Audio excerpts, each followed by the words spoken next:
Hello friends, मेरे YouTube channel में आपका स्वागत है। अगर आप एक पीएचडी स्कॉलर हैं या आप एमएससी, एमटेक, बीटेक या फिर किसी अदर कोर्स के स्टूडेंट हैं और आपको रिसर्च पेपर छापना है और अच्छा रिसर्च पेपर आपको छापना है, लेकिन जब आप रिसर्च पेपर सबमिट करते हैं तो बार बार रिजेक्ट हो जा रहा है। तो ऐसा क्या रीज़न है जिसकी वजह से आपका रिसर्च पेपर बार बार रिजेक्ट हो जाता है? तो कुछ बातें मैं आपको बताऊंगा। अगर आप मेरे दिए हुए इंस्ट्रक्शंस को फॉलो करते हो तो आप यकीन मानिए आपका पेपर इस बार रिजेक्ट नहीं होगा। ठीक है, और लास्ट में मैं एक ऐसी बात बताऊंगा जिसको सुनकर आपको विश्वास नहीं होगा कि ऐसा भी होता है क्या। ठीक है, आइए शुरू करते हैं। तो देखिए, होता क्या है कि हमारा काम हो गया, जो भी रिसर्च वर्क है आपका हो गया, लेकिन उसमें हम करते क्या है कि हम उसको स्टडी नहीं करते हैं, अपने जो आपका वर्क है उसको प्लस जो जर्नल्स हैं उनको हम स्टडी नहीं करते हैं। और हमने क्या किया, कोई भी रैंडमली जर्नल उठाया और अपना पेपर बनाया और उठा के सबमिट कर दिया। ठीक है, तो देखिए होता यह है कि अगर मान लीजिए आप कोई रेफर्ड जर्नल या पीयर रिव्यूड जर्नल्स को ले रहे हैं तो क्या है कि वो पेपर को आपके पेपर को अच्छे से पढ़ेगा। ठीक है, उसको रिव्यू कराएगा, उसके बाद वो एडिटर एडिटर जो अपना डिसीजन देगा। ठीक है, अब कुछ जर्नल्स ऐसे हैं जो कि पैसा लेके छापते हैं, तो उनको आप कुछ भी दे दीजिए, उनको कोई फ़र्क नहीं पड़ने वाला है। उनको बस पैसा आ गया, आपका टाइटल गलत बना रहे, टाइटल में जो आपके वर्ड्स हैं, स्पेलिंग्स हैं वो गलत बनी रहे। ठीक है, तो उनसे उनको कोई फ़र्क नहीं पड़ने वाला, उनके पास बस पैसा आ गया, आपका पेपर छप जाएगा। ठीक है, लेकिन जब आप कहीं इंटरव्यू में जाएंगे या फिर कहीं और दूसरी जगह जाएंगे, आप अपने पेपर को दिखाएंगे कि भाई हमारा ये पेपर है, तो आपके पेपर को बहुत ज़्यादा इम्पोर्टेंस नहीं दिया जाएगा। अगर आपका पेपर अच्छा है, अच्छे का मतलब जैसे एससीआई है, स्कोपस है या यूजीसी केयर लिस्ट में शामिल है, तो उसको इम्पोर्टेंस दिया जाएगा। अगर मान लीजिए आपका पेपर एससीआई और स्कोपस है तो उसको और ज़्यादा इम्पोर्टेंस दिया जाएगा। ठीक है, तो होता ये है कि हम सोचते हैं कि यार कुछ नहीं होता है, जैसा है अपना पेपर को छापो, अपना काम खत्म करो। ठीक है, ऐसा नहीं होता है, ऐसा नहीं करना है आपको। होता क्या है, आदमी जब पीएचडी का काम या एमएससी का काम या एमफिल का रिसर्च वर्क जो है या फिर एमटेक का रिसर्च वर्क हो जाता है, तो आदमी क्या करता है कि अपना पेपर छापा, भाई कैसे भी जनरल में हमारा पेपर छप जाए और हमको डिग्री अवार्ड हो जाए। ठीक है, तो उसकी कोई वैल्यू नहीं है आपके पेपर की। हाँ, नो जॉब आपको मिल सकते हैं, नो प्रॉब्लम, लेकिन पेपर्स की कोई वैल्यू नहीं है। ठीक है, तो अब मैं बताता हूँ कि क्या क्या होता है, हम क्या क्या चीज़ें देखना है हमको जब हमको स्टैंडर्ड जर्नल में पेपर अपना सबमिट करना है, तो हमको क्या क्या चीज़ों का ध्यान रखना है ताकि हमारा पेपर जो नेक्स्ट टाइम रिजेक्ट ना हो।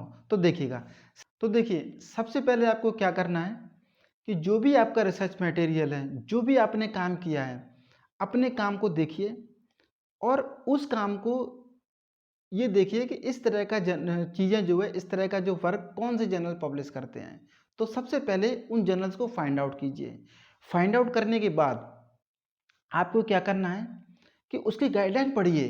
अब हम करते क्या हैं कि ना तो उसकी गाइडलाइन पढ़ते, ना हम उसका जो स्कोप है वो पढ़ते, ना उसके कुछ क्राइटेरियाज हैं, कुछ नहीं पढ़ते। बस हमने देखा कि हाँ भाई ये जर्नल है, हमको इस जर्नल में पेपर छापना है, तो आप यकीन मानिए वो रिजेक्ट होगा ही होगा। क्यों? क्योंकि आपने उसकी गाइडलाइंस नहीं पढ़ी है, वो क्या मांग रहा है, किस तरह का डेटा मांग रहा है, वो कौन सा उसका फॉर्मेट है। ठीक है, किस तरह से उसका रेफरेंस पैटर्न है, किस तरह से उसका रिसर्च पेपर का पूरा स्ट्रक्चर है, किस तरह से एब्स्ट्रैक्ट है, किस तरह से टाइटल है, ये सब चीज़ें आपने देखी नहीं। अपने हिसाब से आपने क्या किया कि लिया और लेने के बाद किसी पेपर को देख के और अपना पूरा पेपर बना दिया और उसमें क्या कर दिया, सबमिट कर दिया। तो यकीन मानिए रिजेक्ट होगा ही होगा वो। ठीक है, तो सबसे पहले आपको क्या करना है, सारी चीज़ें पढ़ो आप जनरल की। जनरली क्या करते हैं, अरे नहीं सबका एक जैसा ही होता है, तो लिया और बनाया पेपर और उठा के सबमिट कर दिया। ठीक है, अब जैसे देखिए मैं बताता हूँ, जैसे कुछ जर्नल्स होते हैं, जैसे मान लीजिए एक जर्नल की हम बात करते हैं, साइंटिफिक अफ्रीकन। ठीक है, ये एक नया जर्नल है और अभी इसका इम्पैक्ट फैक्टर नहीं आया है। अब इसके कुछ क्राइटेरिया हैं। इसका एक क्राइटेरिया है कि जो भी आप उसमें काम छापने जा रहे हैं, जो भी रिसर्च पेपर आप उसमें छापने जा रहे हैं, साइंटिफिक पेपर छापता है वो, जो भी आप उसमें छापने जा रहे हैं, तो उसके दो बड़े चीज़ें हैं, दो बड़े उसके क्राइटेरिया हैं। पहला ये है कि आपका जो रिसर्च वर्क है अफ्रीकन कंट्री से रिलेटेड होना चाहिए। दूसरा क्या है कि यह अफ्रीकन ऑथर हो तो ही वो छापेगा, नहीं तो नहीं छापेगा। तो इस तरह से आपको सारा गाइडलाइंस हर चीज़ उसकी स्टडी कर लेनी है एक बार, और स्टडी करने के बाद से आप अपने रिसर्च पेपर को उस फॉर्मेट में तैयार कीजिए, उनके अकॉर्डिंग आप तैयार कीजिए और सबमिट कीजिए। ठीक है, तो ये रहा पहला क्राइटेरिया। ठीक है, तो दूसरा होता है प्लेगरिज्म। जो भी आप रिसर्च पेपर सबमिट करने जा रहे हैं, जिस भी जर्नल में सबमिट करने जा रहे हैं, उसमें प्लेगरिज्म नहीं होना चाहिए। ठीक है, तो होता क्या है कि हम क्या करते हैं, हमने इंट्रोडक्शन बनाया, इंट्रोडक्शन में हमने अलग अलग रिसर्च पेपर्स लिए, अलग अलग रिसर्च पेपर्स लेने के बाद से हम क्या करते हैं, एब्स्ट्रैक्ट बनाया, टाइटल बनाया, बाकी चीज़ें और चीज़ें हैं जो एक्सपेरिमेंटल पोर्शन में है, आपका कंक्लूजन पोर्शन में है, ठीक है, मेथोडोलॉजी मेथड्स वाले पोर्शन में, वो सारी चीज़ें आपने ली और एज इट इज़ कॉपी कर दी। जब एज इट इज़ आप कॉपी कर दोगे बिना साइटेशन के, बिना उसका रेफरेंस दिए हुए, तो प्लेगरिज्म में आएगा ही आएगा, और प्लेगरिज्म में आएगा तो पेपर आपका रिजेक्ट हो जाएगा। ठीक है, अब देखिए होता क्या है, जब स्टैंडर्ड जर्नल्स हैं उनमें ये सारी चीज़ें देखी जाती हैं। अगर आपका जो पेमेंट बेसिस पर जर्नल है, ऐसा नहीं सारे जर्नल्स पेमेंट बेसिस पर यही करते हो, ऐसा नहीं है। ठीक है, कुछ आपके, तो कुछ जर्नल्स ऐसे होते हैं कि वो प्लेगरिज्म से उनको कोई मतलब नहीं, वो प्लेगरिज्म चेक करते ही नहीं, और ना उनका कोई एडिटोरियल बोर्ड होता है। अगर एडिटोरियल बोर्ड होता है तो फेक होता है, वो किसी भी एडिटोरियल कमेटी के मेंबर से कंसल्ट नहीं करते हैं, डिस्कस नहीं करते हैं, रिव्यू के लिए नहीं भेजते हैं। ठीक है, और उनके पास पैसा आया, आज आपने पैसा ट्रांसफ़र किया, नेक्स्ट डे या नेक्स्ट 24 आवर्स, 48 आवर्स, या फिर विदिन 12 आवर्स, अगर ऑफिस टाइमिंग है तो जैसे ही आपने पैसा ट्रांसफ़र किया उसके जो 10 या 20 मिनट बाद ही आपके पास एक्सेप्टेंस का लेटर आ जाएगा कि भाई आपका पेपर एक्सेप्ट हो चुका है। ठीक है, तो इस तरह के जर्नल्स की मैं बात नहीं कर रहा हूँ। होता क्या है कि जब हम स्टैंडर्ड जर्नल्स में अपना पेपर छापते हैं, तो जब हम ऑनलाइन सबमिट करते हैं, तो क्या होगा, during online submission last step में वो क्या करता है कि प्लेगरिज्म चेक करता है, आपके रेफरेंसेस हैं उनको वैलिडेट करता है, पीडीएफ फाइल क्रिएट करता है। तो प्लेगरिज्म की रिपोर्ट जो एडिटर है जर्नल का उसके पास जाएगी जब आप फाइनल सबमिट कर दोगे, और रेफरेंसेस का जो वैलिडेशन की रिपोर्ट है वो आपके पास आएगी, और पीडीएफ फाइल आपके पास आएगी, और एक वहाँ भी जाएगी। ठीक है, तो वो आपका प्लेगरिज्म देखेगा भाई इनका प्लेगरिज्म कितना है, और प्लेगरिज्म देखने के बाद ही, जब वो जैसे ही देखेगा उसको, और तुरंत रिजेक्ट कर देगा कि भाई आपके रिसर्च पेपर में इतना प्लेगरिज्म है। ठीक है, तो कभी कभी क्या होता है, कुछ जर्नल्स होते हैं वो उसको ठीक करवाते हैं, भाई इतना प्लेगरिज्म है आप इसको ठीक कीजिए और दोबारा सबमिट कीजिए। कुछ ऐसे हैं कि वो दोबारा सबमिट करवाएंगे नहीं, एक बार आपका प्लेगरिज्म आ गया तो खत्म। लेकिन मैक्सिमम जर्नल्स ऐसे हैं कि जब आपका प्लेगरिज्म आता है तो वो एक बार और कहते हैं कि भाई आपका इतना प्लेगरिज्म आया है, एक बार इसको रिड्यूस कीजिए और दोबारा से सबमिट कीजिए, पूरा प्रोसेस बताते हैं कि इस तरह से नेक्स्ट टाइम आपको इसको जो है सबमिट करना है। ठीक है, तो आपका पेपर रिजेक्ट हो जाएगा जब आप सारी चीज़ों को ध्यान रखते हैं। अब देखिए इंट्रोडक्शन पार्ट आपने बनाया तो आप अपने आप से लिखो ना, क्यों दूसरों का आप कॉपी कर रहे हो। भाई जब आप अपने आप से लिखोगे, दूसरे को कॉपी नहीं करोगे, तो उसमें प्लेगरिज्म आएगा ही नहीं।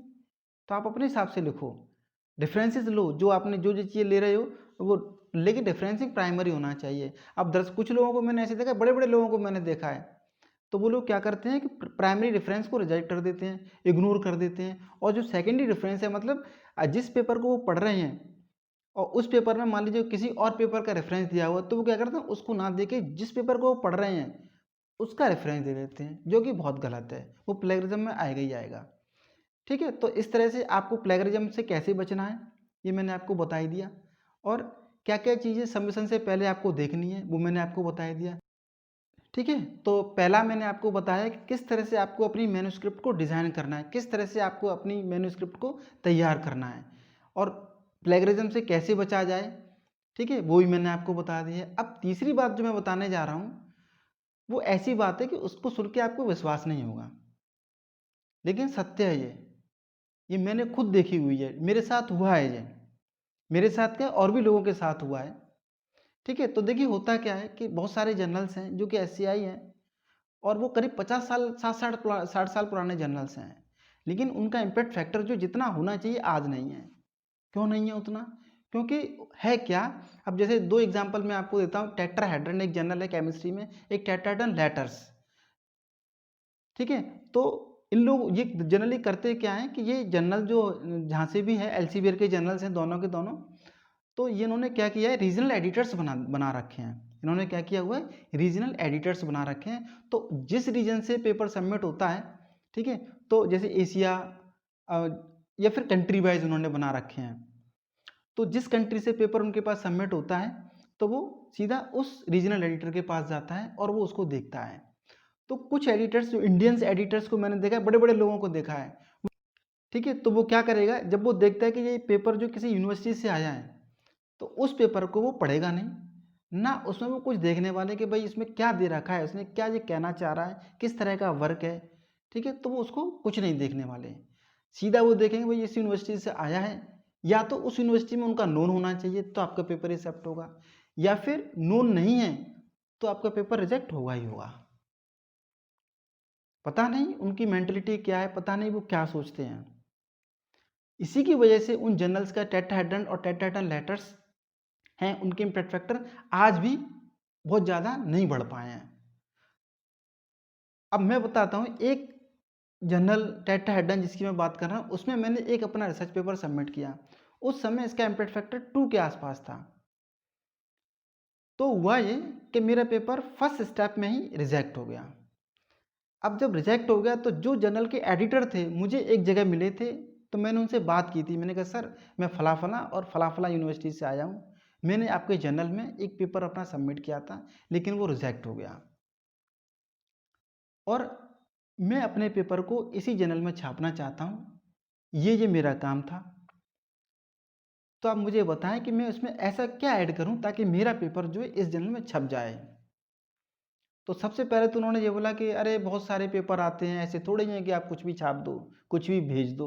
सबसे पहले उन्होंने ये बोला। मैंने कहा सर कुछ भी कैसे कह सकते हैं आप, जो भी था मैं आपको बताता हूँ।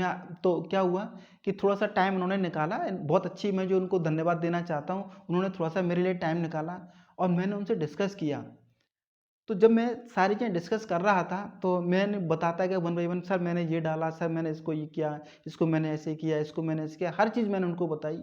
फिर मैंने कहा सर प्लीज़ मुझे बता दीजिए मैं इसमें और क्या ऐड करूँ। तो उन्होंने कहा अरे सब कुछ तो है। तो फिर मैंने कहा सर तो फिर छापो ना आप इसको। तो फिर कुछ नहीं, वो शांत हो गए और फिर मैं चला आया। तो ऐसा भी होता है इंडिया में, ठीक है। तो आपको ये वीडियो अगर अच्छा लगा हो तो इसको लाइक करें, शेयर करें। अगर आप मेरे चैनल पर नए हैं तो मेरे चैनल को सब्सक्राइब करें, और हाँ, बगल में दिए हुए बेल आइकन को ज़रूर दबाएं ताकि जब भी मैं वीडियो अपलोड करूं तो सबसे पहले वो आपको मिले। ठीक है, तो आज के लिए इतना ही। धन्यवाद।